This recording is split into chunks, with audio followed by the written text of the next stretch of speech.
தேர்தலில் எந்த நிலையிலாவது வெற்றி பெற வேண்டும் என்று அவர்கள் திட்டமிட்டுக் கொண்டிருக்கிறார்கள். நேற்று ஒரு 12 மணியிலிருந்து இந்த நிமிடம் வரையில அவர்கள் ஓட்டுக்காக பணம் கொடுத்துக் கொண்டிருக்கக்கூடிய ஓட்டை விலைக்கு வாங்கக்கூடிய ஒரு நிலையில இன்றைக்கு அவர்கள் இறங்கி இருக்கிறார்கள். அதை நீங்கள் எல்லாம் நன்றாக தெளிவாக இங்கே உணர்ந்து கொண்டிருக்கிறீர்கள்.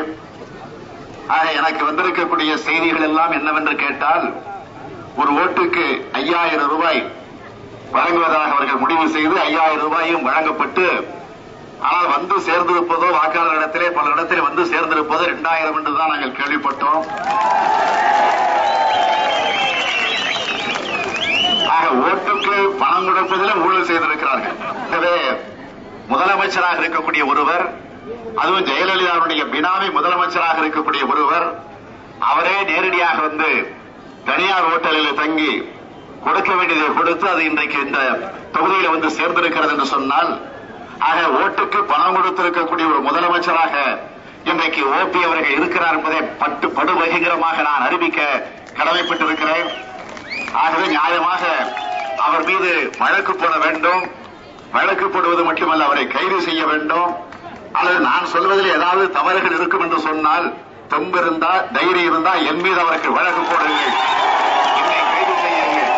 நான் அதற்கு கவலைப்பட தயாராக இல்ல, கவலைப்படுவதற்காக இல்ல.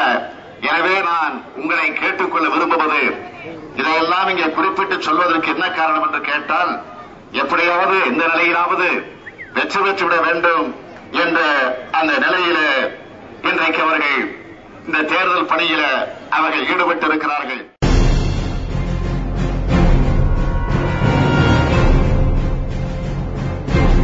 இந்த 2 நாட்களாக நானே இங்கே பார்க்கிறேன், மத்திய காவல் படையை வைத்து வாக்குச்சாவடிகளுக்கு நாங்கள் பாதுகாப்பு அளிப்போம் என்று சொல்வதைப் போலவே சோதனை சாவடிகளை அமைத்திருக்கிறார்கள். ஆனால் நமக்குள்ள கவலை என்ன என்றால், இன்று அவர்கள்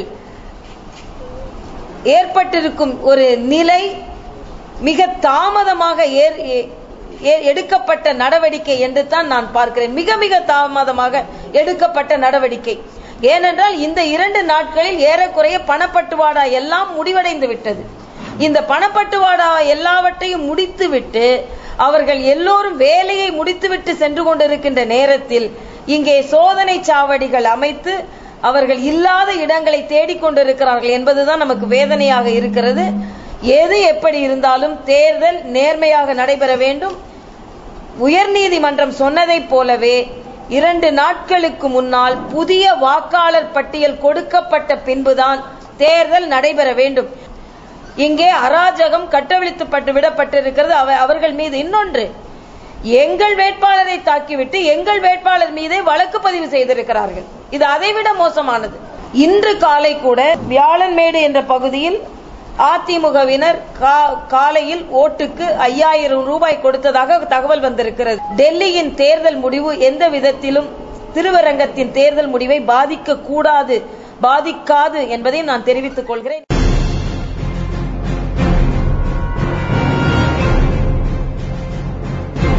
அதை எழுதி வச்சுட்டார்.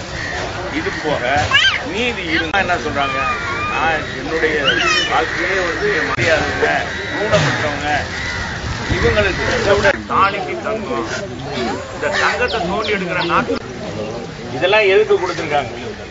நம்ம பிள்ளைய